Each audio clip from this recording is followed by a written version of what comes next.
siang anak-anak ibu di kelas 10 MIPA seluruhnya.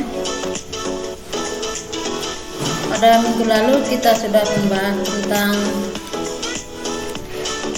jenis-jenis tumbukan, baik lenting sempurna, tidak lenting sama sekali, dan lenting sebagian. Nah, untuk hari ini kita akan membahas tentang penerapan hukum kekalan momentum, dan untuk pembahasan hukum kekalan momentum juga kita sudah pelajari di awal. Penerapan hukum kekalan momentum ya terjadi pertama ada balon, kemudian pada pistol atau senapan, kemudian pada roket, dan juga pesawat jet. Jadi untuk pertemuan ini penerapan hukum kekalan momentumnya khusus kita bahas dalam penerapan di bagian roketnya.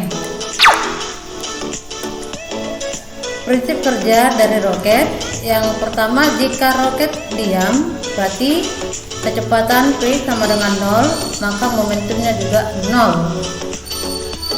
Sebelum roket meluncur ada semburan gas dari bagian belakang roket. Nah, semburan gas ini menyebabkan roket terdorong pelan dalam dan akhirnya akan terdorong dengan kecepatan tinggi.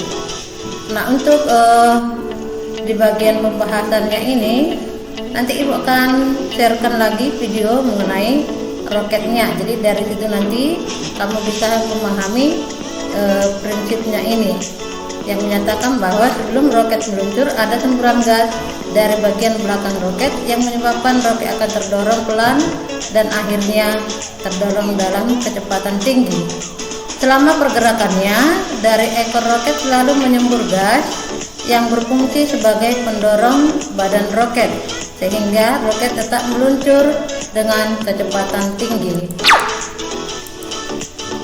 Dalam roket terdapat tabung berisi bahan gas hidrogen cair dan oksigen cair. Keduanya dicampur dalam ruang pembakaran hingga menghasilkan gas panas yang menyembur keluar lewat mulut pipa dari bagian bawah roket. Pada roket terjadi perubahan momentum dari 0 menjadi V aksen, yaitu massa kali kecepatan setelah roketnya meluncur dalam selang waktu delta T, sehingga timbul gaya dorong pada roket tersebut. Nah, dengan impuls sama dengan gaya kali perubahan waktu, dan impuls adalah perubahan momentum, dan perubahan momentum adalah momentum akhir dikurang momentum awal, MP aksen dikurang MP, maka F kali delta T sama dengan delta P. Impuls sama dengan perubahan momentum, maka gaya sama dengan perubahan momentum per selang waktunya, maka MP aksen dikurang MP per delta T. Jika mula-mula diam maka V sama dengan 0, maka gaya roket ya, gaya dorong roket F sama dengan MP aksen per delta T. F sama dengan M kali V aksen per delta T.